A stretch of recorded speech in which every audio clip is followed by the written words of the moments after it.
அனைவருக்கும் உற்சாகமான நண்பகல் வணக்கம். 18 அதிகாரம் வெக்காமை. நடுவு இன்றி நன்பொருள் வெக்கின் குடிப்பொன்றி குற்றமும் ஆங்கே தரும். ஒருவன் நடுவு நிலைமை தவறி பிறர் பொருளை விரும்பினால் அவன் குடும்பமும் கெடும், பல குற்றங்களும் வந்தடையும். படு பயன் விக்கி படிபடுவ செய்யார் நடுவு அண்மை நாணுபவர். நடுவு நிலைமை உடையவர் தமக்கு பயன் கருதி பிறர் பொருளை பழி செயலை செய்ய மாட்டார். சிற்றின்பம் வெக்கி அறநல்ல செய்யாரே மற்ற இன்பம் வேண்டுபவர். அறநெறியில் வரும் இன்பத்தை விரும்புபவர் சிறுமையான இன்பத்தை விரும்பி அறமில்லாத செயல்களில் ஈடுபட மாட்டார். இளம் என்று வெக்குதல் செய்யார் புலம் வென்ற புன்மையில் காட்சியவர். புலனடக்கமும் தெளிந்த அறிவும் உடையவர் தம்மிடம் பொருள் இல்லையே என்று பிறருக்குரிய பொருளை கவரமாட்டார்.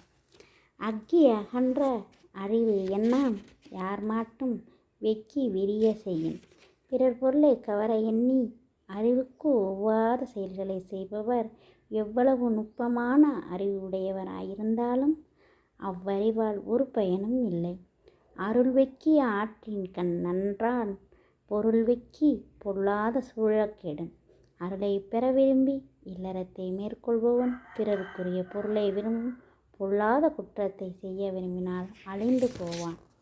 வேண்டற்க வெக்கியாம் ஆக்கம் விளைவயின் மாண்டற்கு அரிதாம் பயன். பிறர் பொருளை கவர்ந்து நீ வளர்ச்சியடைய விரும்பாதே. நீ விரும்பினால் அது உனக்கு நல்ல பயனை அளிக்காது.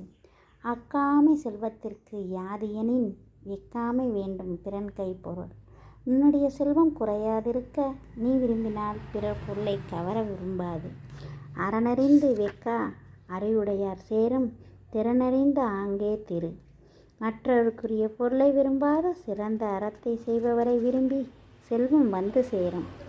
இரல் ஈனும் எண்ணாது வெக்கின் விரல் ஈனும் வேண்டாமை என்னும் செருக்கு.